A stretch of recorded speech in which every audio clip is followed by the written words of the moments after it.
tanto na nossa vida pessoal quanto no ambiente de trabalho. E não é diferente nas situações de emergência.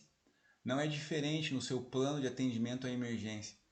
Uma empresa onde ela realmente valoriza as questões de segurança, onde ela valoriza a brigada, onde ela valoriza os brigadistas, onde ela valoriza esse tema, ela precisa ter uma boa comunicação. Então, mais do que simplesmente falar aqui da comunicação e do uso do rádio, mais do que falar aqui dos detectores de fumaça, eu quero falar com você aqui sobre uma boa comunicação com a empresa, com o time, brigada de emergência, brigada de incêndio, time de primeiro socorro, de evacuação. Vocês precisam conversar entre si. Vocês precisam ter um diálogo, as pessoas precisam saber o que tem acontecido, as dificuldades. Quantas coisas você tem observado aí na empresa que você trabalha e tem guardado para você? Tem deixado de falar e contribuir? Porque você muitas vezes acha que, eu já falei várias vezes, ninguém vai dar atenção.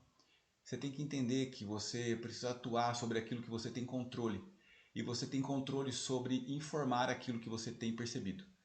A comunicação é muito mais do que simplesmente um rádio Nextel, que hoje a gente já praticamente nem ouve falar mais. Muito mais que um rádio HT, é muito mais que um telefone. É algo essencial para a prevenção de forma geral. Nós precisamos ter uma comunicação efetiva com a nossa liderança, com os nossos amigos, nossos colegas de trabalho. E aqui não é diferente. Então, nesse módulo 12, nós falamos sobre isso. Aqui nós falamos sobre rádio, uma necessidade de comunicação. Como que você usa um respirador autônomo e se comunica com o outro brigadista. Se existe essa necessidade do respirador autônomo, faz sentido avaliar o uso de um rádio. Não tenho rádio, então você tem que preparar antes, treinar antes uma comunicação efetiva com o seu time. Como que vocês vão conversar?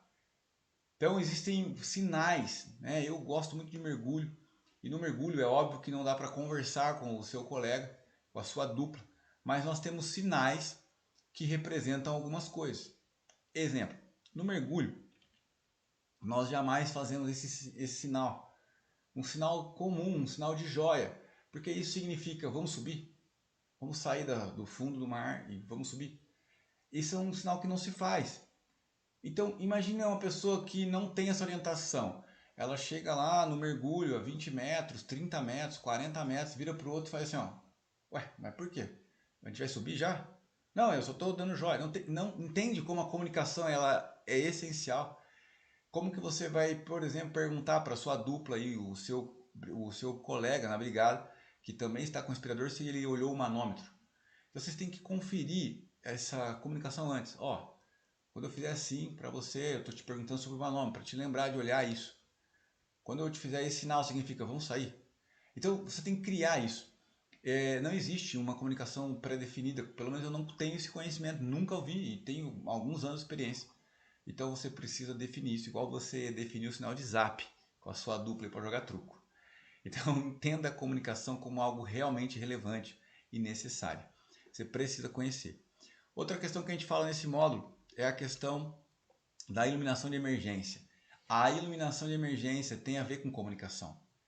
Como que as pessoas vão se comunicar? Como o líder de abandono vai falar com as pessoas, vai indicar o caminho se não tem uma iluminação adequada? Qual foi a última vez que vocês testaram a iluminação de emergência do local que você trabalha? Essa iluminação ela precisa ser testada de forma periódica. E periodicidade é você que vai definir. Eu recomendo que você faça testes no mínimo semestrais. Garanta que toda a iluminação funciona.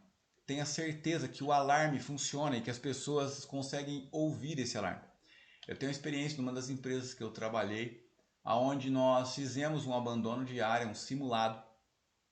E na varredura, que é aquele momento que os brigadistas, os líderes de abandono, voltam para checar se todos saíram, eles se depararam com duas pessoas saindo do banheiro. Essas duas pessoas elas tinham um problema auditivo, elas não ouviam.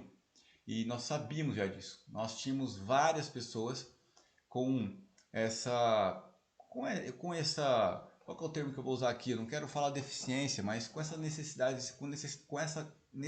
especial. Esse é o termo.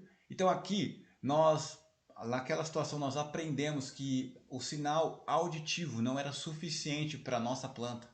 Nós precisamos de mais do que isso. Nós precisávamos de sinais visuais.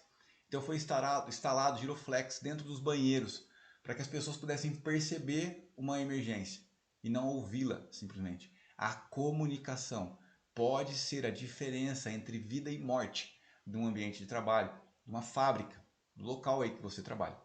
Pensa nisso, analise se a sua sinalização, a sua iluminação, a sua sirene, ela é suficiente. Garanta que todos ouvem a sirene de emergência em todos os ambientes de trabalho. Faça testes periódicos. Acione a sirene, o alarme e verifique se está funcionando bem.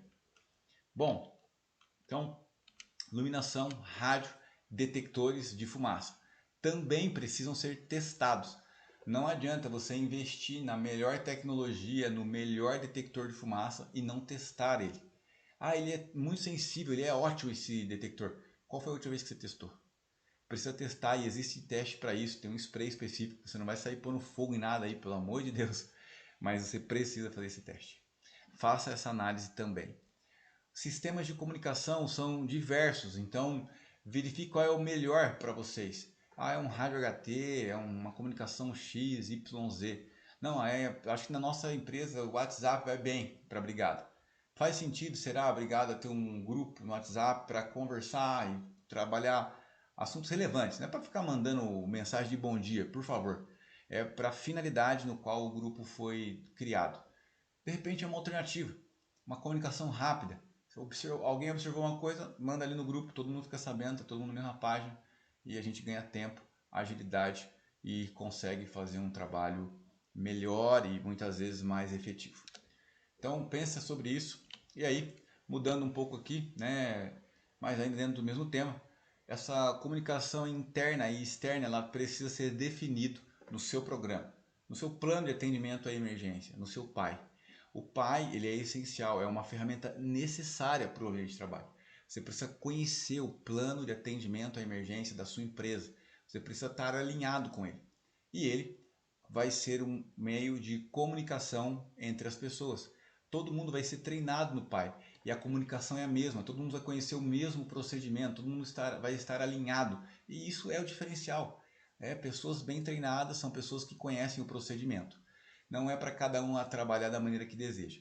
Comunicação com o bombeiro chegou na planta, quem vai recepcionar esse corpo de bombeiro? Qual é o brigadista que faz isso? Qual é a liderança que faz isso? Chegou a imprensa, quem fala com essa imprensa? Tudo isso tem que estar dentro do seu plano de emergência, num item que chama comunicação. Tá bom? Ah, mas o meu plano não tem um item comunicação. Mas deve ter um item relacionado a isso. É isso que eu quero dizer.